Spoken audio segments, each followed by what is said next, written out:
Welcome back to our channel. In today's video, we are diving into an important yet misunderstood topic, Union Territories of India.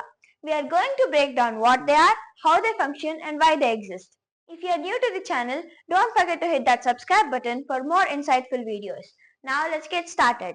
India is a diverse country, not only in its people and cultures, but also in its political structure.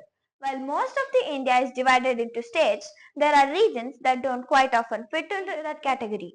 These are called Union Territories of India. Union territories are regions in India that are directly governed by the central government. Unlike states which have their own elected governments, union territories usually don't have the same level of autonomy. Instead, they are administered by the President of India or a designated administrator appointed by the President. In short, union territories are special administrative regions where the central government has more control. But here's the twist. Not all union territories are the same. Some UTs like Delhi and Puducherry have their own legislative assemblies, which means they can make laws on many subjects, but there are still areas where the central government has more control. Others like Chandigarh or Lakshadweep are fully under control of the central government. Now, you might wonder, why do union territories even exist? Well, some reasons vary. Some were created for administrative convenience, others were formed to preserve certain strategic, cultural or historical interests. India has 8 union territories and were created for a variety of reasons. Delhi. Delhi has always been the capital of India, both during British colonial rule and after independence. After independence, it was made a union territory because of its strategic importance as a seat of Indian government. The government wanted to ensure the central control and administration of the capital.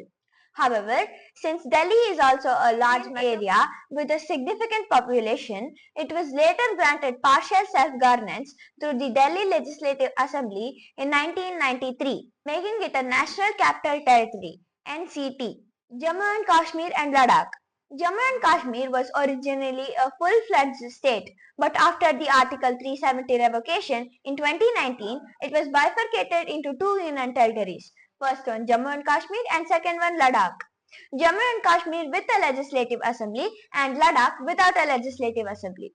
The move was primarily aimed to integrating the region fully into India, especially after the political and security challenges the region faced for decades. The reorganization also came with the intention of bringing governance, stability and development. Puducherry, formerly known as Pondicherry, was a French colonial settlement until 1954. After India gained independence, the French Union territories in India were integrated into the Indian Union. Puducherry was made a union territory because of its historical ties with France. Over time, it was granted a legislative assembly and chief minister, which allowed it some degree of autonomy, similarly to that of a state, though the central government still has control over matters like law and order. Chandigarh. Chandigarh was designed as a modern city and was created as the capital of both Haryana and Punjab after Punjab was divided in 1966.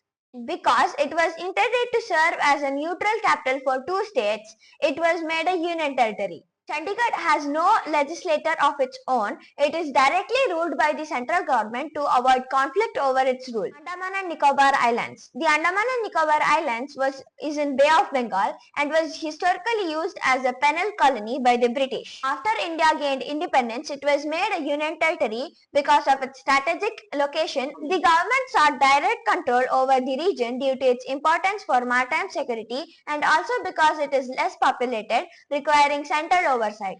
Daman, Diu, Dadar Nagar Haveli. The Daman, Diu, Dadar Nagar Haveli were annexed from the Portuguese control in 1954 and the Daman and Diu were integrated in 1961. Both were smaller territories and were initially administered as a part of larger region. In 2020, the 2 union territories were merged into a single union territory. The reason for creating a union territory here was to allow for better administration and integration of these areas into India's federal structure. Lakshadweep. Lakshadweep is located off the western coast of India. It was made a union territory because of its geographical isolation and small population. The central government administers it directly to ensure effective governance as the islands face unique challenges related to infrastructure and resources. In conclusion, the creation of union territories in India can be attributed to a mix of historical, political, administrative, and geographical factors.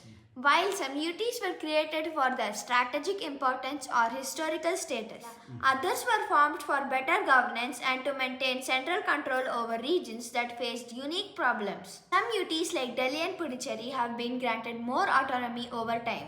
Each UT tells a different story of integration, governance, and development, playing a crucial role in the diverse political landscape of India. That is why all say India is a diverse country. I love my country India and I am very proud of it. Jai Hind.